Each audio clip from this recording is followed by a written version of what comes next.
Another triangular craft, very bright, right here.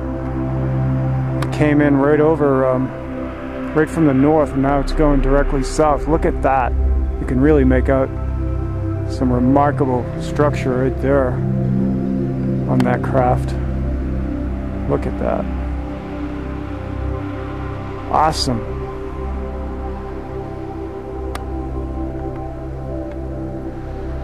Look at that.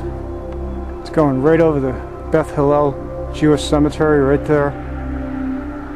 Amazing. Spectacular shot right there of a very large triangular craft. I think that one's more like a 50 to 100 foot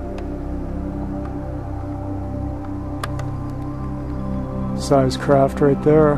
Maybe, maybe not, maybe. I've lost it. There it is, there it is, there it is. Yeah, that's right over Hill Ave right now, going over towards West Searsville, South Searsville. And that's where I'm going to go for the remainder of the night. I'll go over there. Look at that.